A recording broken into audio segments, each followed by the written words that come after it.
Hello, hello, Virgo. This is Joy with Joy the World, here to take an intuitive peek into the energies going on around you.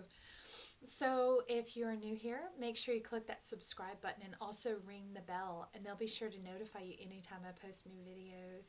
And if you're a subscriber, welcome back to you.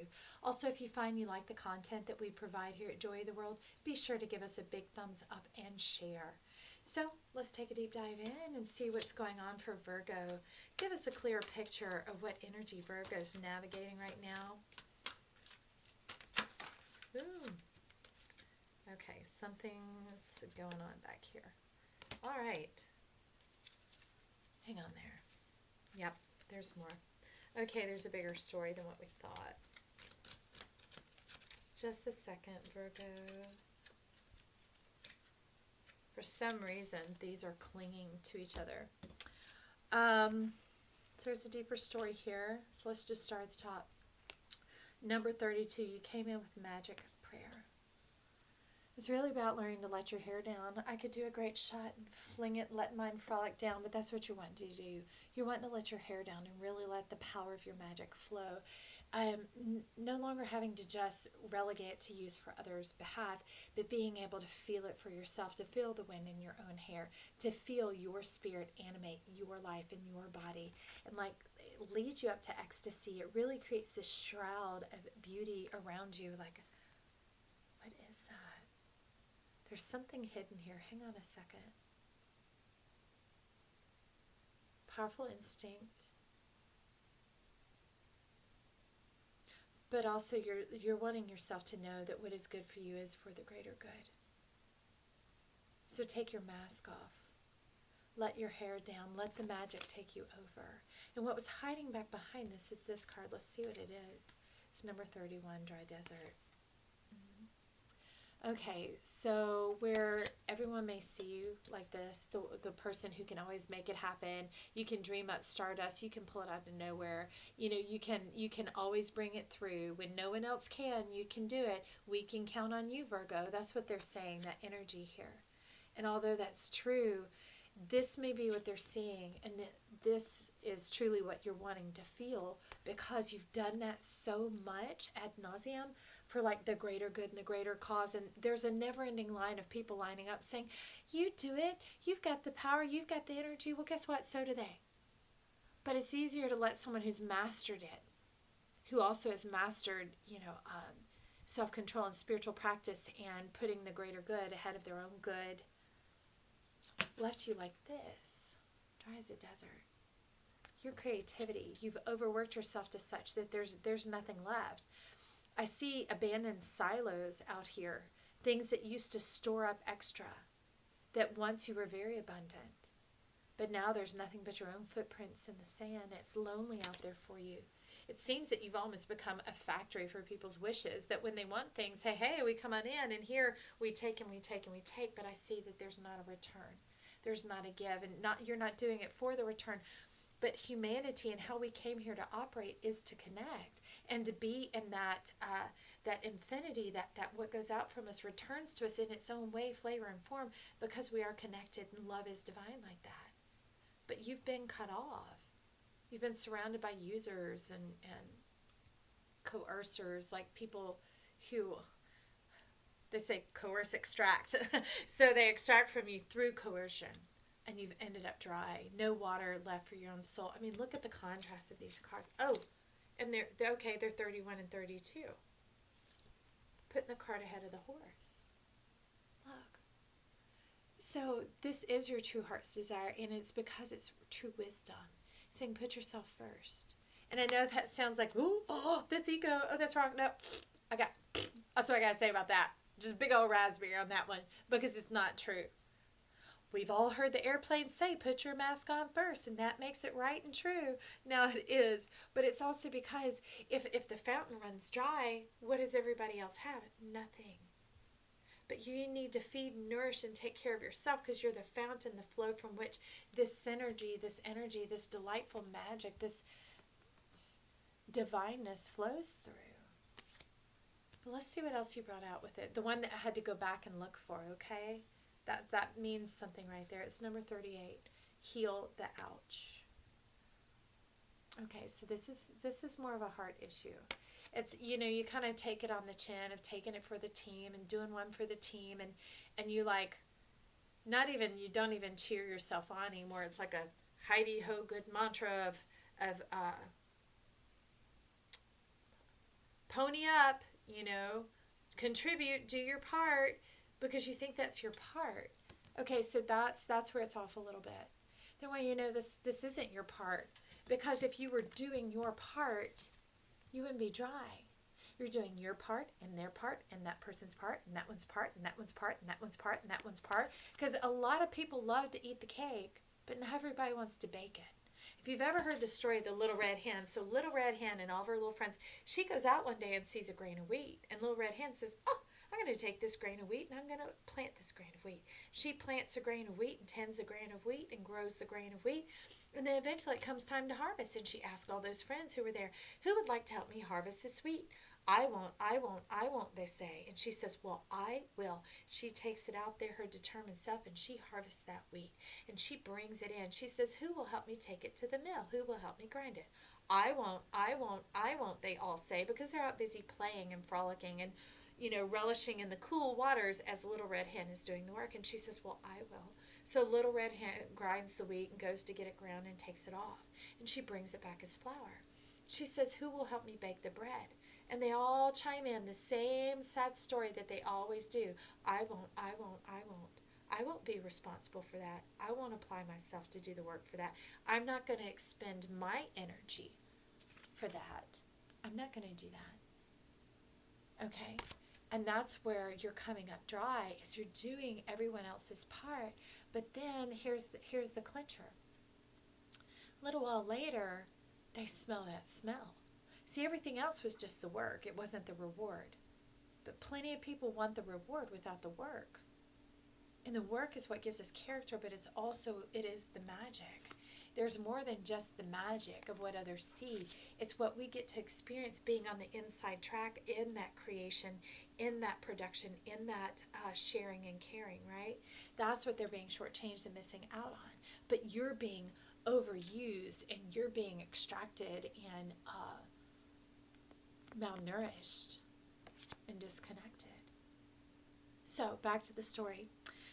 Oh, little twinkle toes, they all come around smelling that fragrant smell of the fresh baked bread.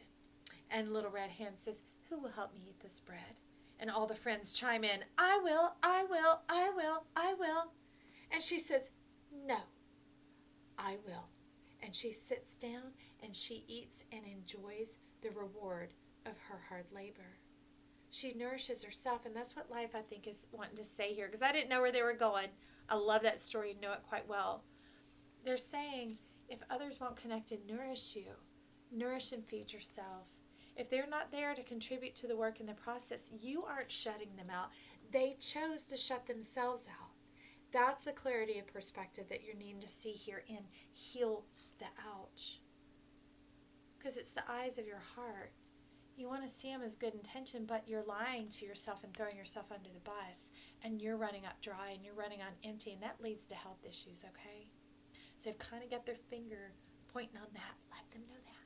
Let them know that. I'm like, okay, will do. So let's take a look at the Oracle of Magical Mystical Moments. Since you were all coming in with your magic prayer right here, is that you can begin to reap and reward the rewards and benefits of who you are and your hard work and your labor, because it eventually won't be hard, because it won't be dry. Let's bring these down where you can see them, because it won't be dry anymore. And when you begin to flourish, even more than just your magic, you begin to flourish, then there'll be those who draw in, who are willing to do the work. They just didn't know how, and they'll see, they'll be like, how did you do this? How does this happen? And you're like, here, let me show you. Here, help me do this. And you include them in the process, and you watch them spring to life. And before you know it, there's a whole magic community of lovers going on out here, of people who love the green gardens and love to share in the greatness and the delicious meals. All right. I need two more. She's one of my favorites. Came out to see us, Virgo. How fascinating. Let's get a couple more cards for Virgo here to flesh out this reading. Oop, there we go. Perfect as always, huh? Follow the yellow brick road. Where's she going? Okay. There. All right. They fix themselves. So, seeing that we need to heal the ouch and bring in some energy repair, we're just going to go ahead and do that here. That's what you're letting me know. So under this dry desert where you've been left alone to carry this burden yourself, and your own storehouses are now empty. What once flourished had run dry. So I love that our amazing magical friend number 52, the Sea Witch, has stepped in with her wonderful badassery. Okay, to me, she is Aquarius. She is also the star card, and Aquarius to me is wind and water. You have spirit on your side, but you also have passion, those depths of water of emotion, of commitment to oneself, of really the fount, the headwaters of where it comes from, that mystery beyond. So it has to do with the essence of plasma, the fourth state of matter. And it's been hard for scientists to replicate internally because it is extremely contracted and expansive all at the same time. So it's when the magic of yourself, of your imagination, of your knowingness of who you are, and embracing the uniqueness that you bring to the table and going, ain't letting you pimp me out and dry me out. You can join me in the process. Sure. You can join me in the work, the investment, as well as a reward, because both actually become the reward.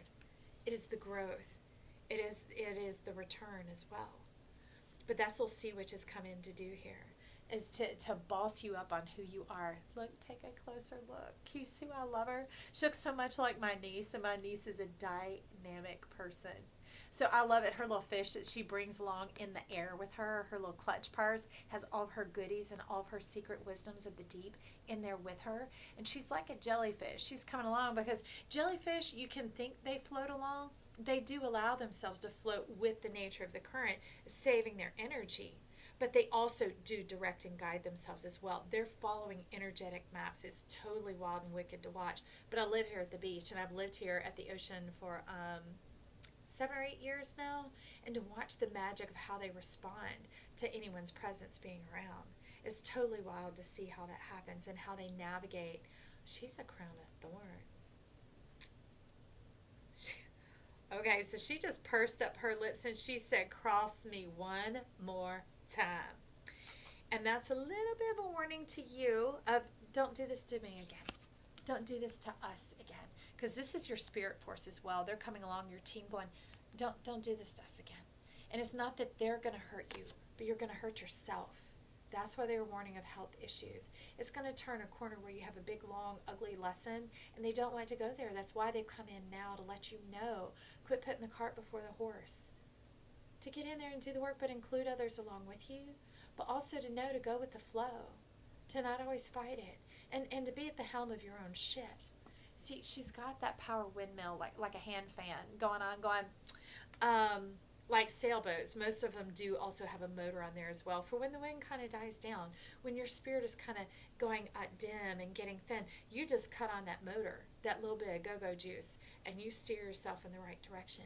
But also be sure that you go with the flow when the flow is there. Don't fight it, just ride it. I love it. She's sassy. So anyways, it has the essence of both destiny and the divine. Divine is what gets us back on track when we have gotten out of line, when we've gotten off course for whatever reason. It's non-judgmental.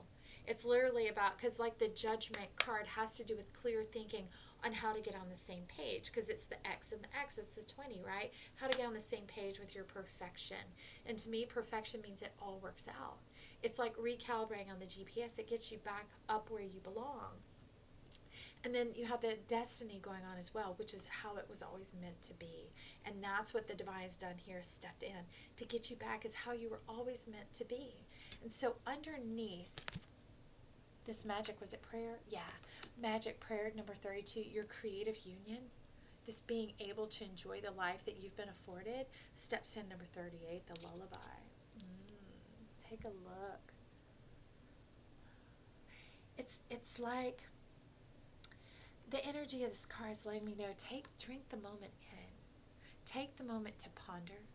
Ponder is what we do beforehand, but take the moment to reflect afterwards too. It's like Well, it's like in the scheme of the music, as if the stars, the dreams, the ideas are the music floating up off, the notes floating up off. But just as also you see, it has to do with the measures and not just the notes, the measures and the rests as well. They're part of the symphony, the silence, the pause, the gathering back of the energy is then what drives us forward and creates that contrast, that power punch that you're looking for. And being in control of it, because his feet are positioned as such as, I know where I'm going. I'm going forward, but I also know how to stand my ground.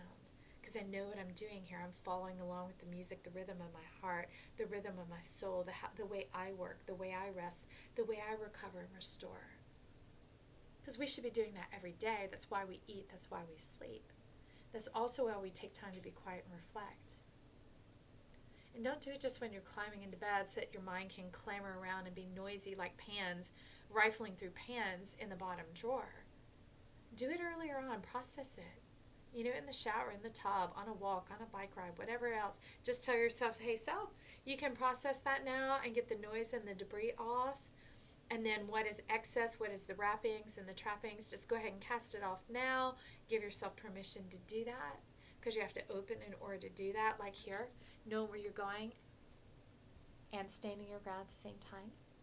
And allowing it to clear itself so that then when you pick back up with that bow and you begin to play those strings like you do at night with your lullaby when you're resting, you're not having these torrid dreams and these things that are just like confusing you and muddying the water and that sort of thing that causes you to doubt or not understand or then even like add your undoing. All that's been cast away in that little bit of active momentum time, right? That shedding time, that shower, that bike ride, that whatever, that processing time. Maybe you even do play music. But make sure you go to bed in a timely manner so that your body has the proper time to process and assimilate and infiltrate what remains so that it plays into the great symphony, into your story, and it segues into the next day. I love it. He's all like, what's he doing, Virgo? What's he doing there? I like this. I like your song. It's smooth as silk, I can see. And healing the ouch, number 38 here. Remember your eyes, the eyes of your heart. Renewing your faith in humanity, but really your trust in yourself. The two are kind of one and the same. Is how you've been navigating life, and to become at peace with that, and to accept yourself and the truth that you do know that you're not judging others, that you're operating in judgment to stay on the same page with yourself. Remember that X and that X, to be a mirror image of what you know so that you stand in your integrity, because the best we can ever afford ourselves and anyone else is to be true. Our integrity, because otherwise it just makes everything ramshackle and starts a big old mess. So what we have coming in under this is number 20, under my umbrella, right? Keeping your head dry, not just above water, but not drowning in it. You don't have to go getting all wet, getting all messy, you know, shedding the tears, going through this process over and over again. It doesn't have to happen. That's why they've stepped in to give you a clear check. Like I do some readings sometimes called check up from the neck up, and they're readings they have me do to myself. So you might hear me referring to myself and like, Joy, you better this and you better that, because they're coming in to say, hey girl, here's what you're not paying attention to in case it wasn't clear in this 3D tangible 4D realm, right? Where you're bringing heaven in here on earth. This is what you need to take a look at. And what they're saying is there's no need to get wet. I mean, if you want to shower, sure. But if you're dressed and ready to go for your day, you don't have to keep repeating these sorrows, these lessons, these type of things that drench you and get you soggy, sodden, and laying down. You know, that is, can you see how that could be trying to balance out this energy? But that doesn't bring in the abundance. Because you can watch those time-lapse videos of the desert bursting into bloom, which I would highly recommend. They are fantastic and enamoring. So when this monsoon, this rain comes for that moment, the desert bursts into life rapidly. And it's so wild to watch, especially in the time lapse. All the bugs, all the critters, all the things come out from everywhere going, refresh, refresh. And they gather up whatever they can because they know in the blink of an eye it's going to be gone. And it'll look like this again. Okay? So I think that's why your spirit guide has come along here, to shelter your head, to keep your vision clear, to keep you going forward and realizing, oh, that's not the answer. I don't have to do that. I'm here to live a balanced life. I'm here to, you know, imagine a better life and to go with the flow and to cut on my motor when I need to, when the winds kind of die down and it's not so much there, because I have the extra energy, because I've taken the time to rest and to restore, to reflect and to assimilate, right? Done the proper balance and measure of life. And then that begins to heal your world. And look what it does. All this beautiful pink light full of stars. To me, that's the high heart. That's the magic of like children. You know how they bounce along and they're just glistening and shiny and they smell like sunshine in the outdoors. And they're just beautiful always. And you hug them and you kiss them and you drink them in because they have this magic charisma about them of believing in what we would call the impossible. To them, there is no such realm. They're like, if they can see it, then it's possible. And that's what begins to restore here, is the world of possibility. It goes beyond that restoring faith and everything else and in humanity. It's literally letting that wonder be charged back up enough that it cuts on, it colors your world. Not the other kind of rose-colored glasses where you pretend that they're actually helping sow the wheat and harvest the wheat and grind the wheat and bake the bread. No. It's not that. It's no longer lying to yourself, but holding up your standards and your truths of what you know to be true. Can you see these pedestals going on along here? They're almost like magic cups of truth going along. That they're part of what, because that's why children can see it and feel it and experience it, is their hearts are true. Their home fires are burning and believing in this beautiful magical land to come forth and surround them, because they do want to touch it, taste it, feel it, smell it, experience it, hold it, hear it. They want to have heaven here on earth. And so do you. That's why it's called magic prayer. This is an answer to your cry, Virgo. And I'm so glad you shared this opportunity with me to walk through this, because Virgo's my midheaven. It's the direction that I'm aimed, and it's why I do all this, is to have this connection time so that we can all operate in our strength and nourish ourselves and have that contribution to the world, but also the meaning in our own life, that we're here for more than just purpose. We're not an object and a tool. We are a being, not just a doing. And that's what the amness, who we am, who we are, comes about. And that's our amnios. It creates this whole magical world, that pink stardust going on right there. So I hope this has helped you, Virgo. Thank you for sharing this fantastic journey with me. I love you. I'll talk to you soon.